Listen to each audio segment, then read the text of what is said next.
Okay, my name is Phil Dodd and I'm a pilot with the Royal Flying Doctor Service. As a pilot within the Royal Flying Doctor Service, I'm responsible for the aircraft and general logistics of the flying that we do. And the flying varies from just doing clinic flights, taking a doctor and a nurse out to a location, waiting the day and then bringing them home in the afternoon, and also the evacuation flights, which is a 24-hour, 7-day-a-week job. I've worked as a pilot for over 25 years. The medical services that you can get into the cities are far and wide. If you have an issue in the cities, you can go down the road and you have access to probably the world's best if you're in Sydney, Melbourne, Brisbane. However, being out here in the remote areas, there just isn't the infrastructure to be able to support that sort of stuff. And so, and especially in the cattle stations and the smaller Aboriginal communities, the facilities are even less. And so the ability to be able to get to those facilities is quite limited, especially when an emergency situation comes around. A lot more people would not be with us if it wasn't for the Royal Flying Doctor Service. The medical treatment that we're able to provide on the spot and also get people to, in most cases, is life-saving.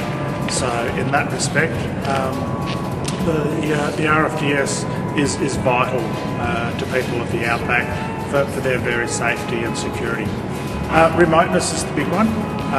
Just being so far away from just regional centres that have got the facilities, etc., for general healthcare. Communication is another thing. Sometimes the satellite phones and the phones go down, and so people have to revert back to the old HF radio network, etc. And coupled with the remoteness and the isolation is the mental isolation, and not just being able to go down to Macca's on a Saturday and meet up with your mates is an issue for a lot of people. I used to work for a private company. We did a lot of good work within that company, but flying with the RFDS it's an Australia-wide organisation.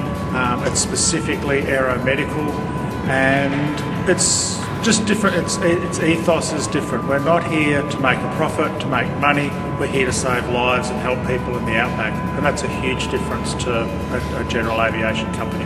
Our motto is we can do, but we can do safely. So we never jeopardise safety, and the pilot has the last call on whether we actually go or don't go. We do tend to land in places where maybe others don't. We get trained to do that. We spend hours training just landing on airstrips just lit up by car headlights, for instance. And we do that training every year. We train and then overtrain for those sort of situations. So yes, and the RFDS only employs experienced pilots, and they prepare their pilots quite well for the job at hand. The RFDS covers the whole of Australia except for pockets in Victoria and also in the top end of the Northern Territory.